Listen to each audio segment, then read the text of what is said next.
les domaines qui nous intéressent en ce moment au Gypsalab. Euh, un contexte autour des communications visibles, donc pour l'Internet des objets, donc divers, c'est-à-dire à consommation d'énergie moindre. Donc, ça sera la première présentation que je vais vous faire. Et la deuxième, il y a Martin qui est là, hein, qui va intervenir ensuite sur une problématique donc LIDAR, FMCW. Donc, on a déjà eu des présentations autour, hein, dans ce contexte-là. En technologie photonique sur silicium, et puis il vous parlera aussi de quelques aspects de traitement du signal qui viennent finalement compléter ou essayer d'améliorer les performances de ces systèmes. Voilà, donc c'est un petit peu le fil conducteur des présentations Gypsalab sur cette partie du webinaire. Alors, quelques mots autour du GIPSA maintenant.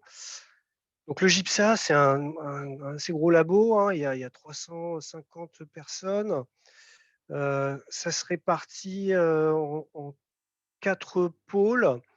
Donc, un pôle automatique, diagnostic, un pôle sciences des données, un pôle parole et cognition, et le pôle dans lequel ces recherches se déroulent, c'est le pôle Gaïa pour géométrie, apprentissage, information et algorithme. Donc, on va trouver dans ce pôle, il y a pas mal de chercheurs qui regardent des problématiques de machine learning.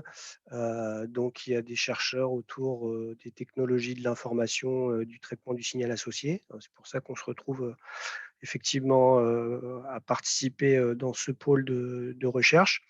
Et comme dans tout pôle de recherche, on essaie de mettre à profit les interactions qu'on peut avoir entre toutes ces thématiques pour trouver des idées originales. Et donc, le GIPSALAB, c'est à Grenoble, hein, ici sur le campus universitaire. Alors, ce que je vous propose de faire, on va débuter les présentations. Donc, je vais démarrer par cette présentation sur les techniques de communication par lumière visible pour l'Internet des objets. Et puis ensuite, Martin, hein, qui travaille avec Scintille Photonics et le GIPSALAB, vous présentera les aspects LIDAR, FMCW. Alors, je vais juste changer de présentation. Voilà. Et puis, voilà, j'espère que vous voyez toujours correctement, mais transparent. Oui, c'est bon. Alors, sur cette partie-là, je vais effectivement présenter un peu le contexte. Pourquoi on s'est intéressé à ce domaine. Une approche qu'on espère un peu novatrice par rapport à ce qui existe déjà, hein, en communication en lumière visible, hein. Je parlerai aussi d'état de l'art. Et puis, bien sûr, l'objectif, hein, c'est de vous montrer un petit peu ce qui est réalisé, sur quoi on travaille au laboratoire en ce moment dans cette thématique. Donc, les personnes associées, hein, il y a mon collègue Laurent Ross, qui est professeur à Grenoble INP, Monsieur Jean-Guerre Kahn, qui est actuellement doctorant autour de cette problématique, et puis Ali Wakarazim, qui est un doctorant qui a beaucoup travaillé sur le sujet, qui est même resté en postdoc et qui a énormément contribué à ce domaine. Donc, j'en profite, hein, bien sûr, pour remercier tous ces doctorants et les étudiants également de master qui ont travaillé dur sur cette thématique. Alors, le contexte si vous voulez, de ce sujet, c'est déjà un peu de partir aujourd'hui de la situation actuelle, de l'évolution, des tendances, si vous voulez. Aujourd'hui, on est effectivement dans un monde de plus en plus connecté, avec, dans ce contexte de l'Internet des objets communicants de plus en plus nombreux, qui se reposent pour l'essentiel sur des techniques de communication sans fil. Alors, Ce qu'il faut noter, hein, c'est qu'il y a quand même une fraction, importante, hein, de ces objets communicants, qui, ne travaillent pas, à très haut débit, hein, même qui sont prévus pour transmettre finalement des quantités d'informations, assez limitées, à des débits, relativement faibles. Pour, par exemple, quand on a des réseaux de capteurs, remonter des données, des informations, sur, je sais pas, une température, une identité, un un numéro de référencement, enfin bref, des données qui sont, relativement en quantité, limitée. Et bah, cet internet des objets, hein, dans sa globalité, ça offre, eh bien énormément de possibilités, hein, grâce à l'émergence de ces capteurs autour de, la voiture autonome, les possibilités de réaliser, des opérations à distance, les réseaux de capteurs denses dans l'industrie. Donc c'est effectivement des des des possibilités qui s'étendent aujourd'hui dans, la quasi-totalité des domaines. Donc ça, c'est un constat. Alors un constat, qu'on peut juger effectivement positif, vis-à-vis, bah, de toutes les applications possibles, qu'il y a encore quelques années, on ne pouvait imaginer, dans les réseaux. Heu, il y a aussi, hein, et bien, des défis qui sont associés, hein, à cette, évolution. Les défis, c'est tout ce qui concerne la ressource spectrale, hein, je crois que Guillaume a insisté, sur cette problématique, hein, lorsqu'on envisage aujourd'hui, des communications dans les bandes de fréquences térahertz, c'est, aussi, vis-à-vis du constat réalisé dans les bandes de fréquences, plus faibles pour lesquelles, bah, le spectre, manque, hein, tout simplement pour réaliser, des communications.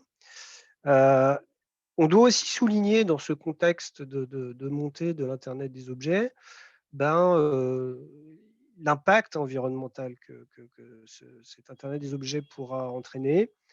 En particulier, bon, réaliser ces puces, effectivement un coût environnemental significatif, mais également l'énergie qui sera employée, hein, pour, alimenter, toutes les puces RF qui, serviront à réaliser, ces communications sans fil. C'est loin d'être un bilan, neutre, hein, puisque vous savez que, eh bien, dans un système de com entre les parties RF et les parties, purement numériques, eh bien, c'est à, 80 voire plus, la proportion, d'énergie, consommée, l'est par, la partie, RF, la partie, interface, R. Donc tout ça, ça amène à réfléchir, si vous voulez, sur, des solutions complémentaires, alors pas vont se substituer au domaine RF, hein, loin de là, mais des solutions complémentaires sur lesquelles on pourrait s'appuyer pour réaliser des communications, heu, à bas coût énergétique et s'appuyant sur des dispositifs déjà, présents, déjà déployés, comme le sont les LED, hein. Donc les LED, c'est, ces dispositifs qui servent à nous éclairer aujourd'hui massivement, hein, qui ont remplacé, eh bien, les lampes à incandescence, les néons, qui procurent, on va dire des gains énergétiques importants, hein, pour notre éclairage. Ces LED maintenant interviennent dans, les infrastructures, hein, pour la route, pour l'éclairage public, pour l'éclairage domestique. Ils sont présents aussi dans de nombreux appareils qu'on utilise au quotidien. Donc ces LED sont omniprésentes et aujourd'hui, on peut légitimement, se poser la question d'utiliser ce hardware en fait, hein, déjà déployé pour non seulement, nous fournir, l'éclairage dont on a besoin, mais également nous offrir des solutions de communication. Ouais. C'est-à-dire utiliser la lumière, la lumière, qui sert à nous éclairer pour aussi, transmettre des données, bah, des données, de communication entre, des objets, hein. Donc ça rentre vraiment dans le cadre de de l'Internet des objets. Donc pour vous illustrer ça, hein, je ne suis pas du tout le premier bien sûr à en parler. J'ai repris une publication qui date déjà un petit peu de 2013 où voilà, on imaginait, et on imagine toujours des systèmes communiquant à base de LED, par exemple, entre des véhicules. Hein. Nos véhicules sont de plus en plus équipés de diodes électroluminescentes pour l'éclairage des phares avant-arrière des voitures. On pourrait très bien imaginer des systèmes de communication sans fil basés sur l'éclairage LED des véhicules qui permettent de transmettre des informations de véhicule à véhicule sur les vitesses relatives, les informations de freinage d'urgence. Et ces communications, on peut aussi les envisager entre l'infrastructure routière, donc les feux pardon, de signalisation et les véhicules aussi. Donc tout ça, ce sont des exemples, si vous voulez, pour vous montrer eh bien, que ça peut avoir effectivement un sens et un intérêt eh bien, d'explorer la manière de réaliser des communications optiques sans fil basées sur les LED. Alors, voilà, après vous avoir présenté ce contexte, je vous présente un petit peu le canevas de la présentation. Donc, d'abord, vous revenir sur une présentation assez rapide, mais obligatoire sur la conception d'un système VLC, hein, quels sont les blocs de base, sur quoi ils reposent. Un état de l'art, ouais, rapide là encore sur les solutions existantes, et puis permettra un petit peu d'insister sur quels aspects nous intéressent particulièrement et qui se démarquent de l'état de l'art actuel. Et puis, cet aspect, il va être développé dans la partie suivante, hein. On va regarder de manière plus approfondie les techniques qui nous permettent d'envisager de réaliser des systèmes donc VLC pour Visible Light Communication. Donc ces systèmes VLC qui seront efficaces énergétiquement. Ouais, si on veut que les systèmes VLC offrent une solution alternative pour l'Internet des objets, hein, pour ces objets communicants, il faut réfléchir eh bien, à trouver des manières de communiquer qui soient économes en énergie. Donc ça nous a amené à développer des techniques de modulation spécifiques au Gipsalab, à faire des simulations bien sûr pour un petit peu confronter la théorie avec une certaine modélisation, si vous voulez. Et puis aujourd'hui, on essaie de mettre en place un banc expérimental pour valider cette approche. Alors je débute par la partie descriptive un peu du système Visible Light Communication. Donc, un système VLC qui réalise des communications optiques sans fil. Donc, l'élément, bien sûr, central, c'est la LED, hein. La LED, aujourd'hui, qui donc émet la lumière et pour laquelle on va souhaiter transmettre de l'information par cet éclairage.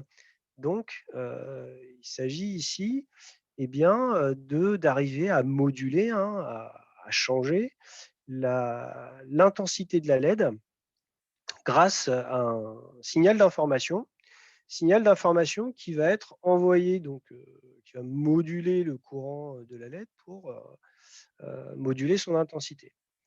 Alors, pour évacuer tout de suite peut-être une remarque qui pourrait être faite, qui est logique, hein, finalement, c'est que on se place, hein, dans des gammes bien sûr de modulation qui sont suffisamment élevées, si vous voulez, pour que au niveau de la perception de l'œil humain, on ne soit pas gêné, hein, par un scintillement de la LED lorsque on vient moduler son intensité avec l'information numérique. Hein, le seuil de modulation, si on prend une modulation toute simple, allumée-éteinte pour du on-off keying, ça se situe aux alentours de 1 kHz. Donc cette lumière modulée, hein, qui va contenir l'information numérique, elle va transiter, elle va se propager, hein, donc c'est ce qu'on appelle le canal, channel, se propager dans l'environnement. Donc, par exemple, une pièce, vous avez un plafonnier avec des LED qui éclairent. La lumière se propage et puis un détecteur, ici considéré, le détecteur considéré, c'est une simple photodiode dont la mission va être de convertir la modulation d'intensité optique, ouais, donc un signal optique, en un signal électrique. On va récupérer finalement l'enveloppe de la porteuse optique pour ensuite le traiter au niveau d'un récepteur. Donc, par rapport à tout ce qu'on a vu aujourd'hui, hein, on a beaucoup parlé détection cohérente, système de mélange optique. Ici, on se place dans un cadre finalement plus euh, simple, hein, puisqu'on travaille avec un système IMDD, Intensity Modulation Direct Detection. Alors pourquoi? Parce que dans un premier temps, si vous voulez, ça reste quand même la technique la moins complexe à mettre en place. Et on vise l'Internet des objets, donc des technologies qui sont relativement simples.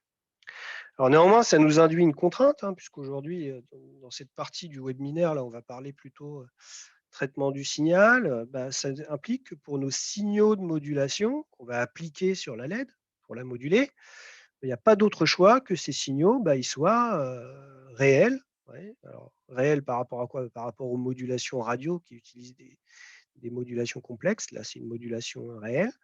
Et le signal doit être positif aussi. Ouais, positif parce qu'il module le courant de la LED. On ne peut pas se permettre d'avoir des amplitudes négatives puisqu'elles seront écrétées par la réponse de la LED. On réalise simplement une modulation de l'intensité. Tout ça dans un contexte où on a des LED à disposition qui sont des dispositifs avant tout destinés à l'éclairage. Donc aujourd'hui, si vous voulez, les LED, si on regarde de près leurs caractéristiques, on n'aura pas une bande passante infinie utilisable. Aujourd'hui, c'est typiquement de l'ordre d'une dizaine de mégahertz, disons. Et de la même manière, on a une amplitude de modulation qui est aussi limitée, hein, puisqu'à partir un certain courant, si vous voulez, la LED présente un fonctionnement non linéaire. Donc c'est ce que j'ai appelé le modulation range, donc la dynamique de modulation, qui est aussi un élément à prendre en compte. Et puis, dernier élément, lorsque vous utilisez une LED pour réaliser des communications optiques sans fil, vous souffrez, entre guillemets, du canal de propagation, comment les ondes optiques se propagent, par exemple, dans une pièce, de manière un petit peu analogue à ce qu'on va trouver en radio. On va s'attendre à une propagation avec des réflexions et la recombinaison des ondes au niveau du détecteur vont entraîner une réponse du canal qui sera sélective en fréquence, c'est-à-dire une réponse qui va varier en fonction de la fréquence. Donc tout ça, c'est à prendre en compte dans la définition des modulations qu'on va utiliser. Alors, je vous dresse un état de l'art de ces systèmes IMDD, alors qui n'a pas vocation du tout à être exhaustif. On n'a pas beaucoup de temps aujourd'hui, mais ça va donner, on va dire, un cadre.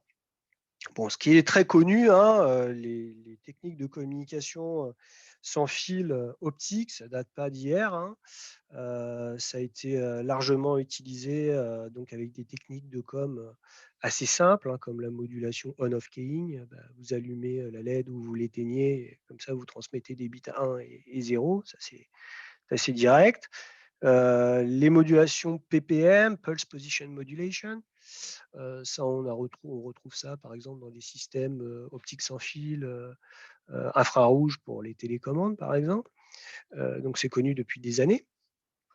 Aujourd'hui, c'est vrai que la tendance, hein, la littérature est assez riche sur des techniques de communication donc optiques sans fil, mais dédiées à des systèmes très haut débit, hein. Clairement, si vous faites un tour de la littérature, aujourd'hui, vous allez trouver beaucoup de techniques de communication basées sur des formes d'ondes, des modulations avancées comme l'OFDM. Donc l'OFDM, c'est pour Orthogonal Frequency Division Multiplexing.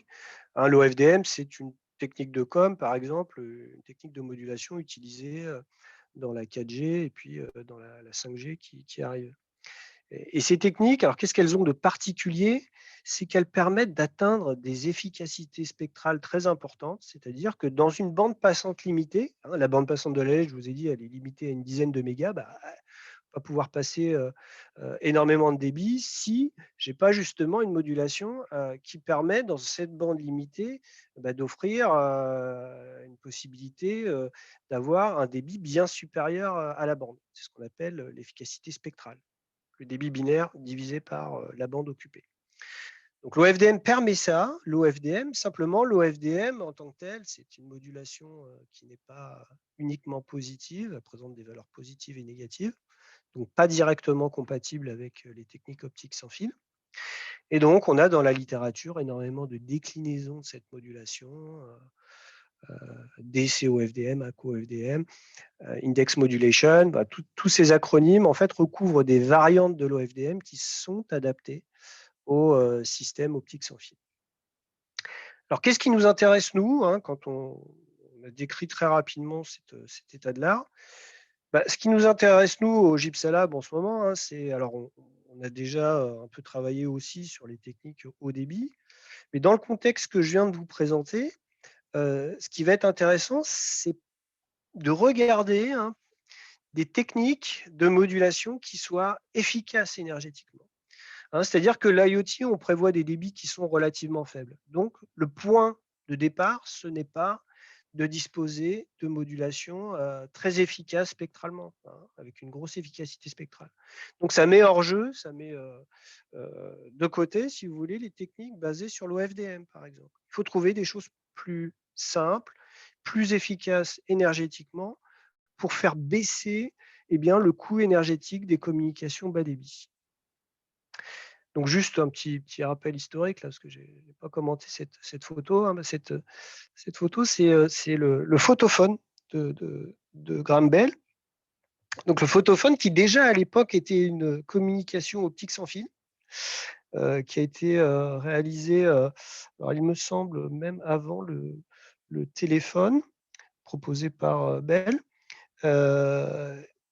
Et bah, qui permettait déjà à l'époque bah, de réaliser, de transmettre une information. Bah, là, c'était directement un signal analogique. Hein, on était capable d'écouter, de porter en fait le signal de voix qui modulait l'intensité optique et qu'on pouvait entendre après transmission optique sans fil dans ce système inventé par Bell.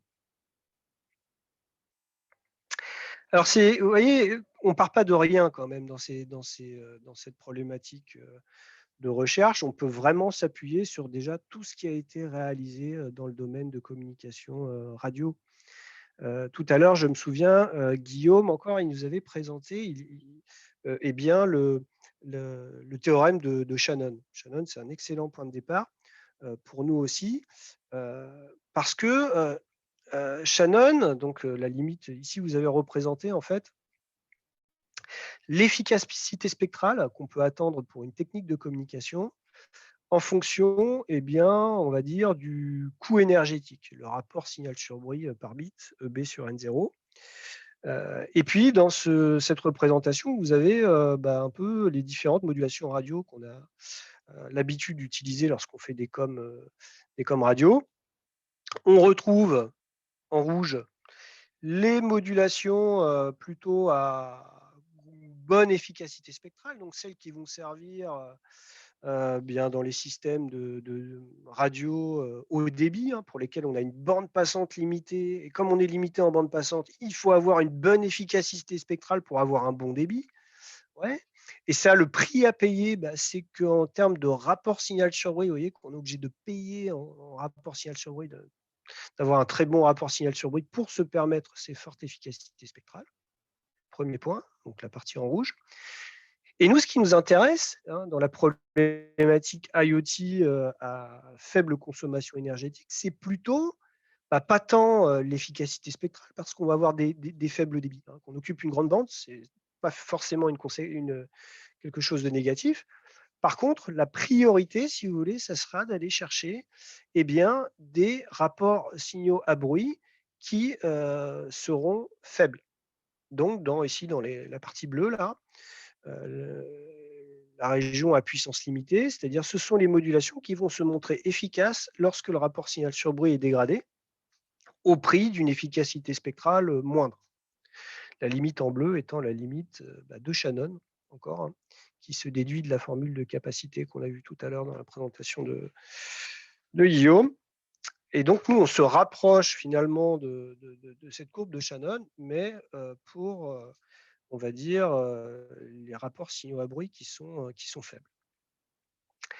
Alors, du coup, tout ça, ça nous amène à déjà avoir des pistes sur les techniques de communication qu'on a intérêt à utiliser. Ces modulations ici qui sont à haute efficacité énergétique, ce sont des modulations qu'on appelle orthogonales. Et on retrouve dans ces modulations toutes les techniques basées sur la modulation de fréquence. Ouais. Cette modulation de fréquence, Frequency Shift Gain, donc FSK, elle entraîne, si vous voulez, qu'on va d'autant plus améliorer l'efficacité spectrale qu'on va augmenter le nombre de symboles de la modulation. Voilà. Plus vous allez augmenter M, c'est-à-dire le nombre d'états de la modulation, meilleure sera l'efficacité spectrale. Et ça, c'est complètement à contre-pied de ce qui se passe dans la partie à bande passante limitée, là, vous savez, les modulations à haute efficacité spectrale, pour lesquelles, là, plus vous allez augmenter le nombre d'états de la modulation, plus encore vous allez payer en termes de rapport signal sur bruit pour obtenir des performances correctes. Ouais. Donc ici, hein, c'est vraiment une particularité de ces modulations orthogonales, c'est que l'augmentation du nombre d'états va améliorer les perfs énergétiques. Alors, je vous propose quelques éléments. Le but, c'est pas de développer énormément la partie théorique, mais ça reste quand même un support important pour justifier un peu le démarrage de ces recherches, hein. Donc, quelques éléments sur les modulations orthogonales, donc basées sur la modulation de fréquence.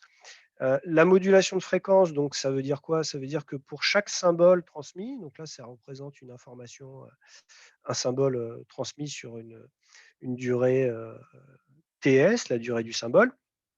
Eh bien, vous allez différencier des symboles transmis en fonction de la fréquence. Simplement, voilà, une modulation de fréquence.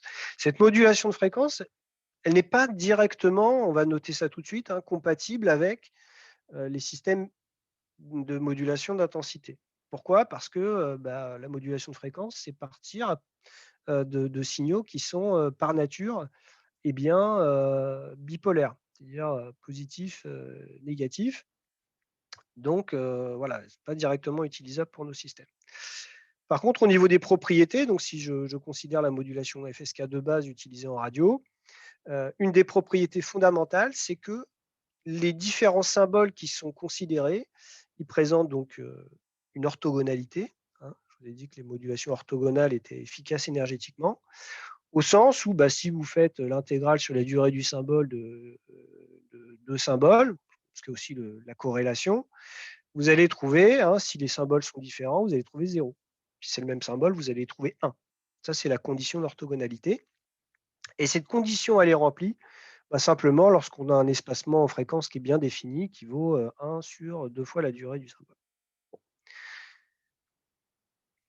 Alors, voilà, tout ça, ça nous donne, si vous voulez, un peu la base pour, justifier le fait que si on veut réaliser des systèmes donc, de communication optique sans fil efficaces énergétiquement, on a intérêt à choisir ce type de modulation FSK, donc orthogonale.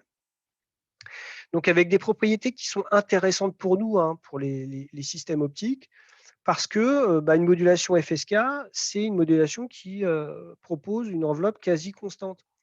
Donc par rapport à la non-linéarité de la LED, ça donne une bonne résistance par rapport à la non-linéarité de la LED.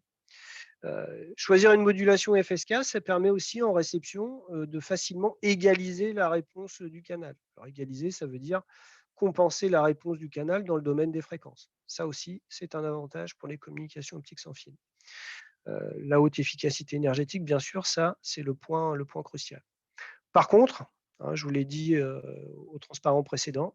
Il va falloir imaginer une adaptation, si vous voulez. On ne peut pas directement transposer ce qu'on sait faire en radio.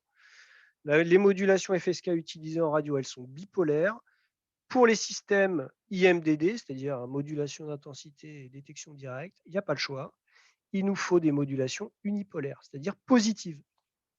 Donc, 2 solutions. La première, vraiment directe, c'est de se dire, je vais prendre ma modulation bipolaire, donc positive et négative, je rajoute un offset pour la rendre unipolaire. Effectivement, ça marche. C'est ce qu'on appelle le DC-FSK. Donc, on ajoute un signal DC, puis on module notre LED. Alors, si on rajoute un signal DC, on verra dans les performances, hein, puisqu'on a bien sûr envisagé cette solution. La difficulté, c'est que le simple signal DC qu'on va rajouter, c'est une partie du signal qui est gaspillée en termes d'énergie. Hein, puisqu'en fait, vous allez simplement rajouter un DC qui ne contient aucune information, donc qui va pas intervenir, qui va intervenir en termes simplement de perte dans l'énergie par bit. Et ça va se payer sur la performance énergétique. La deuxième solution, donc, qui est un peu plus évoluée, hein, c'est de revisiter en fait, cette technique de modulation FSK radio pour proposer une évolution vers une modulation unipolaire compatible avec les systèmes IMDD optiques. Alors, j'insiste surtout sur cette solution-là, hein, puisque le simple ajout d'un DC, c'est une solution directe. Alors, cette solution, donc, du coup, de manipuler la modulation FSK radio traditionnelle pour la rendre compatible avec les systèmes VLCE, donc on a proposé une technique qui s'appelle l'unipolar frequency shift keying. Donc, dans cette unipolar frequency shift keying, vous voyez, on part ici du symbole FSK, donc une fréquence particulière, donc pour un symbole transmis.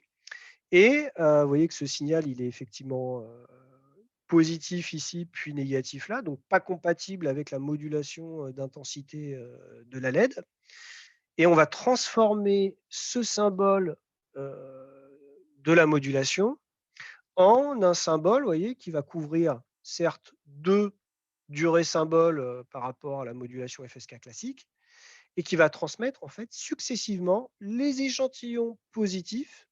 Ouais. Ceux qui sont négatifs, on les clip à 0, c'est-à-dire qu'on va réaliser un écrêtage, les mettre à 0, puisque de toute façon, ils ne peuvent pas être transmis par la LED. Mais par contre, on va transmettre ces échantillons négatifs, vous voyez, à signe retourné, donc flippé en anglais, dans une durée symbole suivante. Ça permet de décomposer en fait la transmission du symbole sur deux durées consécutives où on va transmettre les échantillons positifs d'abord, les échantillons négatifs ensuite. Vous voyez, la technique est finalement assez simple. Alors, c'est une technique du coup qui paraît très simple, mais ensuite la question, c'est quid de l'impact que ça va avoir sur les performances de cette modulation, hein, par rapport par exemple, à une modulation FSK traditionnelle. Alors, une manière de visualiser ça, hein, c'est de regarder ici sur ce plot, ici, vous avez la fameuse fonction de corrélation entre les symboles pour la modulation UFSK. Tout à l'heure, je vous ai dit que pour une modulation orthogonale, donc la modulation orthogonale elle présente un bénéfice en termes d'efficacité énergétique, la corrélation entre 2 symboles différents donnait 0. Ici, le résultat va être impacté par le fait qu'on a changé la représentation du symbole FSK. On passe d'abord les échantillons positifs, puis les échantillons, la valeur absolue des échantillons négatifs. Ça va impacter la corrélation. Donc, ça va avoir un effet négatif par rapport à la modulation FSK traditionnelle qu'on utilise en radio, puisque la corrélation, on voit, quand je vais réaliser la corrélation, par exemple, du symbole 1 avec le symbole 2, vous voyez que le bleu ici un peu clair montre que le calcul de corrélation n'est pas à 0. Ouais, il est autour de 0,5. Donc, on peut anticiper qu'on aura un impact sur les performances utilisées en termes d'énergie. Alors, en termes de... Oui. Yanis, je m'excuse 2 secondes. Je ne sais pas comment vous êtes répartis pour le temps avec Martin, mais là, j'ai un petit peu peur sur le timing là, quand je vois le nombre de Ouais, temps c'est qui vrai que vous ça reste. passe vite. Ouais, Ouais, je vais essayer d'aller à l'essentiel et puis je vais dresser la conclusion. ouais. D'accord, je suis désolé. Hein. Non, non, non, mais c'est moi qui ai un petit peu été optimiste sur le temps. Ouais. Voilà. Donc, bon, là, ça vous présente un peu les propriétés et puis voilà, ce qui est anticipé en termes de, eh bien, de conséquences que va avoir bien, cette modulation unipolaire FSK par rapport à la modulation traditionnelle. Bon, je vais passer rapidement sur les architectures numériques, ça va vous interpeller un petit peu moins. Et puis, je vais peut-être voilà, directement vous parler un peu des performances. Alors là, s'adresse l'état des performances, donc en taux d'erreur binaire en fonction du rapport signal sur bruit. Eh bien, on voit hein, que pour la modulation UFSK, donc unipolar FSK, eh bien que, alors déjà, on peut par rapport aux discussions qu'on a eues précédemment, plus on augmente le nombre de symboles de la modulation, donc 8, 16, 32, meilleures sont les performances. Vous voyez que je me décale. Le rapport signal sur bruit requis diminue, donc on améliore les performances. Deuxième point, par rapport aux modulations traditionnelles comme le Novkeying, vous voyez, on va avoir des meilleures performances avec cette modulation unipolaire. Et également, on parlait de la deuxième solution qui était de rajouter un DC à cette modulation. Vous voyez que par rapport au simple fait de rajouter un DC pour rendre cette modulation unipolaire, avec cette modulation proposée, on va aussi déterminer, diminuer le coût énergétique de la modulation FSK. Donc ça donne en fait des performances qui sont intéressantes d'un point de vue état de l'art. Bon, j'ai vraiment surestimé le temps. Je vais vous proposer une petite conclusion. Donc mes transparents, je pense qu'ils seront disponibles de toute façon pour laisser le temps à Martin de présenter ses résultats. Donc dans cette présentation, donc on a évoqué voilà, le contexte des communications VLC. Alors c'est vrai que j'ai pris pas mal de temps pour vous l'exposer, mais je pense que c'était important. L'intérêt des techniques de traitement du signal, hein, je pense que pour la communauté hyperopto, c'est quelque chose d'important, à savoir dans tous les systèmes, enfin il y a beaucoup d'applications qui ont été présentées aujourd'hui pour lesquelles il y avait des discussions autour des formats de modulation. Eh bien, aujourd'hui, hein, il faut aussi considérer que la partie signal, elle peut être cruciale, on peut la modifier pour la rendre on va dire, compatible avec les contraintes des systèmes optiques. Donc, ce n'est pas seulement adapter le système optique à la modulation, mais c'est aussi demander aux gens qui font du signal d'aider pour surmonter les contraintes de la partie hardware. Et donc, dans ce travail-là, pour les technologies optiques sans fil, on montre justement que des techniques un peu plus évoluées permettent de diminuer le coût énergétique de ces systèmes pour les envisager pour des contextes IoT. Voilà. Je n'ai pas eu le temps de vous parler des mesures, mais ce n'est pas grave, je reviendrai dans un webinaire. Voilà, je suis désolé d'avoir débordé. Non, il n'y a pas de Merci souci, pour merci votre Yanis. attention. Hop, je vais libérer les... Alors, le temps que Martin peut-être s'installe, on a une question de Pierre. Alors, donc je cite son message. Envoie des annonces de Wi-Fi à plusieurs gigabits par seconde. Comment est-ce possible avec des LED? Alors, envoyer à combien de débit? Je n'ai pas entendu, pardon. Alors, plusieurs gigabits par seconde. Alors, plusieurs gigabits par seconde. Alors, nous, pour notre application, ce n'est pas du tout ce qu'on vise, hein, puisqu'on veut une très faible efficacité spectrale, c'est-à-dire qu'on vise des très bas débits pour être très bon énergétiquement. Donc, les débits, par exemple, dans notre démonstrateur, se situent autour de 1 ou 2 mégabits par seconde, ou même pas, 1 mégabit ou 100 kilobits par seconde. Par contre, il existe des systèmes dans la littérature où si vous utilisez des modulations avec beaucoup de bits par symbole, vous allez avoir une très très forte efficacité spectrale. Ça veut dire que dans une bande passante de 10 mégas, vous allez pouvoir passer 2 fois, 3 fois, 10 fois eh bien, la valeur de la bande passante en termes de débit binaire. Donc 1 giga, ça me paraît énorme, mais il y a des débits de système Li-Fi qui montent aujourd'hui à plusieurs dizaines de mégabits par seconde. Ça, c'est vrai.